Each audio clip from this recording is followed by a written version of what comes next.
As forças da natureza podem ser avassaladoras, não é?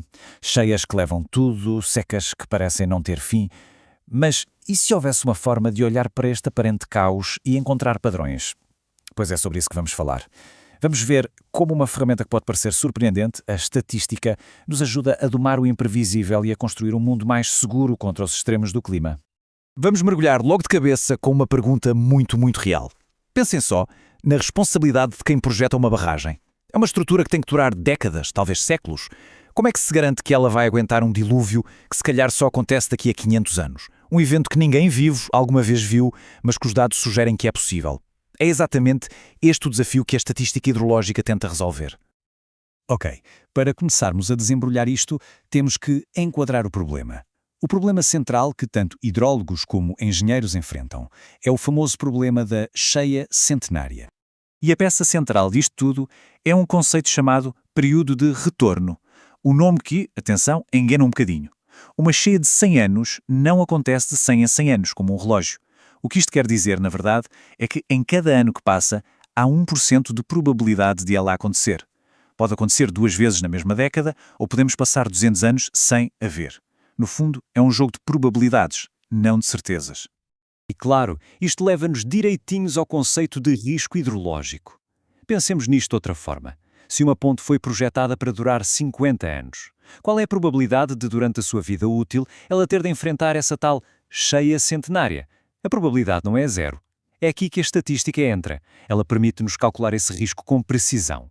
E com esse número na mão, os projetos podem ser feitos não só para durar, mas para sobreviver. Então, mas de onde é que vêm estes cálculos todos?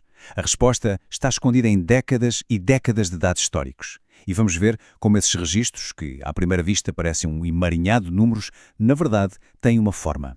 Uma assinatura que nos conta uma história.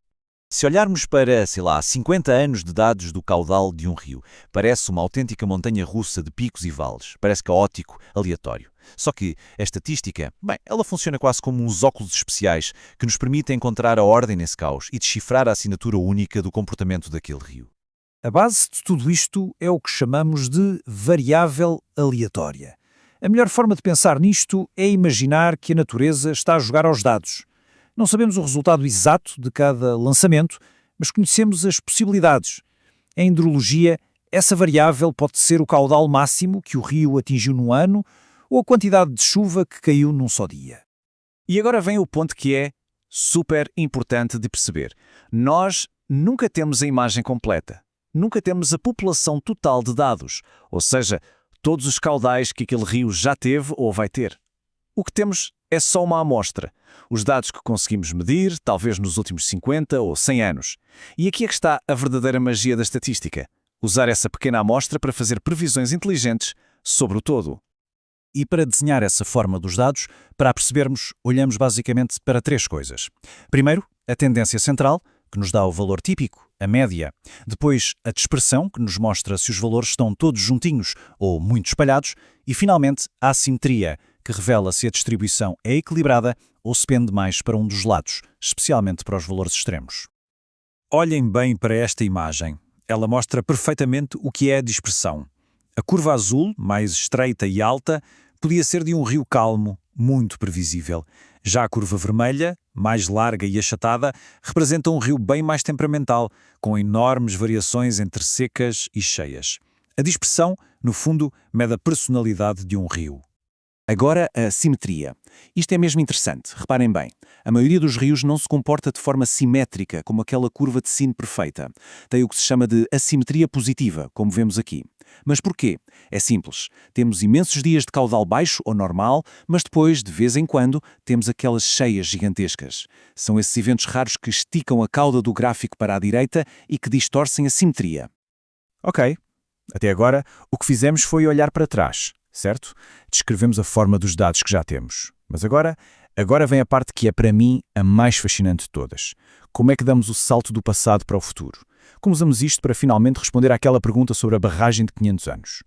E aqui está o verdadeiro busilis da questão.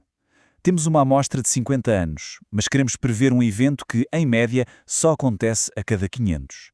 É como tentar adivinhar a altura da pessoa mais alta do mundo medindo apenas as pessoas da nossa rua. Impossível. A não ser que usemos um truque. A solução é pegar na forma dos nossos dados e encontrar um molde matemático, uma curva teórica, que se ajuste perfeitamente a ela e que depois possamos estender muito para além dos limites da nossa amostra. Claro que isto não é feito ao acaso, de todo. É um método super rigoroso. Primeiro, e mais importante, verificar se os dados são de boa qualidade. Depois, escolher o modelo teórico certo para o trabalho. A seguir, calibrar esse modelo, ou seja, ajustá-lo como uma luva aos nossos dados. E, por fim, o passo crítico, testar se esse ajuste ficou realmente bom e se é fiável. E acreditem, opções não faltam. É como se os hidrólogos tivessem uma caixa de ferramentas cheia destes modelos matemáticos, cada um com a sua especialidade. A distribuição de Gumbel, por exemplo, é especialista em prever valores extremos. Outras, como a log normal ou a Pearson tipo 3, lidam muito bem com dados assimétricos, que é precisamente o caso da maioria dos rios. Pronto, com o modelo certo na mão, já conseguimos finalmente ter uma ideia da magnitude daquela cheia de 500 anos. Mas a estatística é mais do que isto. Ela também é uma espécie de detetive, capaz de encontrar relações e padrões que estão escondidos nos dados. Vamos lá pensar numa pergunta que parece óbvia, não é? Se chove muito, o rio sobe, certo? Provavelmente sim. Mas conforta essa ligação. O rio sobe logo a seguir, sobe sempre da mesma forma. É aqui que a estatística nos ajuda a ir muito para além do acho que sim e a medir a força exata dessas relações. Se olharmos para estes gráficos, a coisa fica, cristalina. Vejam só, à esquerda, os pontos estão quase alinhados, há uma relação clara. Quando uma variável sobe, a outra também sobe. Agora olhem para a direita. É uma confusão total. Os pontos estão espalhados por todo o lado. Não há qualquer padrão, nenhuma relação. E para não dependermos só do olhómetro, a estatística dá-nos um número mágico, o coeficiente de correlação, ou simplesmente R. É um valor muito simples, entre -1 e +1, que resume a história toda. Perto de +1, a relação é forte e positiva. Perto de -1, é forte e negativa. E se o R estiver perto de 0, não há ligação nenhuma.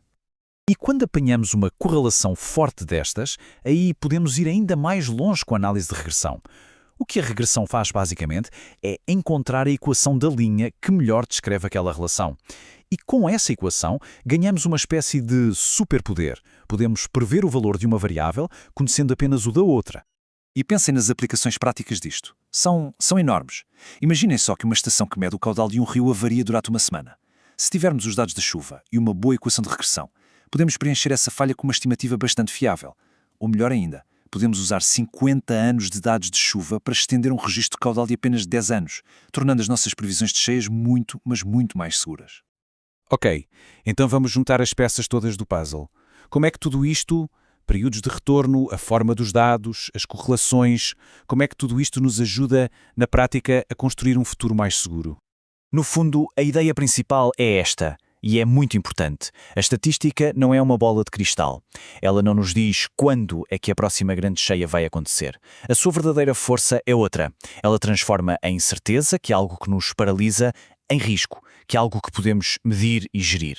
E ao fazer isso, dá as ferramentas para se projetar em estruturas com uma probabilidade de falha conhecida e, acima de tudo, aceitável. E para terminar, fica a grande questão, a pergunta de $1 milhão que paira sobre tudo isto. Toda esta análise parte de um pressuposto fundamental, que o clima do futuro se vai comportar de forma semelhante ao do passado. Mas com as alterações climáticas, será que essa regra ainda se aplica? Os registros históricos ainda são um guia fiável para o que aí vem? O grande desafio da hidrologia moderna é precisamente este, adaptar estas ferramentas poderosas para um mundo em constante mudança, onde os extremos de amanhã podem não se parecer com nada do que já vimos.